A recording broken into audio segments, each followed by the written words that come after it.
Mahal na ina ng Dear laging Mother saklolo. of Dear Perpetual Mother of Youth. Perpetual Health. Mahal na ina ng Dear laging Mother of saklolo. Mahal na Perpetual ina Health. ng laging saklolo.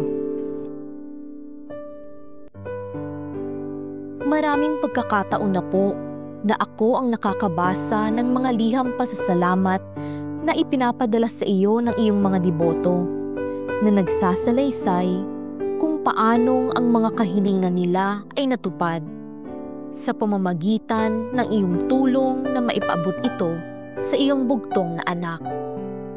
Ngayon, ako naman po ang nabigyan ng pagkakataon na personal na makapagsulat sa iyo.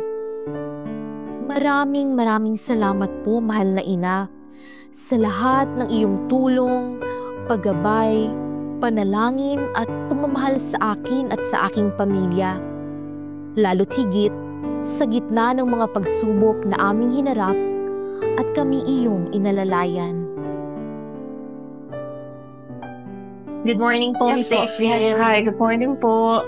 Sinatawag niyo daw po ako? Yes po, upo muna kayo. Sige po, salamat po. Ano po meron, Miss April? Mangungumusta lang ako sa'yo. Kumusta ang trabaho mo? Mahirap po pero kinakaya. Tsaka maraming pending tasks pero nabibigyan naman po sa tamang oras. Bakit po? Masaya ka naman sa trabaho Ay, mo? opo. Very fulfilling po. Okay, so masaya naman ako narinig yan sa'yo. And kaya kita pinatawag dahil meron tayong good news para sa'yo.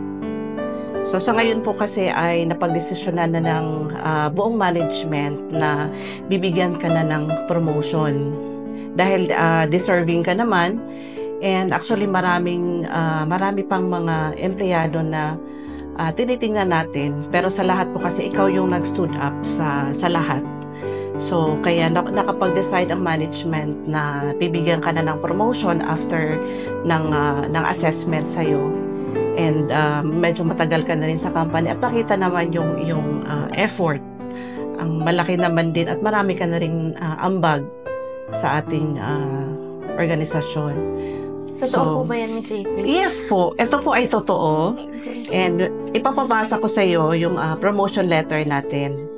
Sa lahat po ng hindi mabilang ng mga biyayang inyong ipinagkaloob sa akin at sa aking pamilya, maraming salamat po.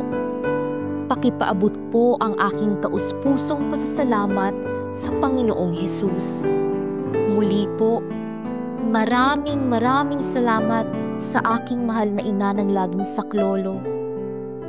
Mahal po kita palagi. Nagmamahal ang iyong anak.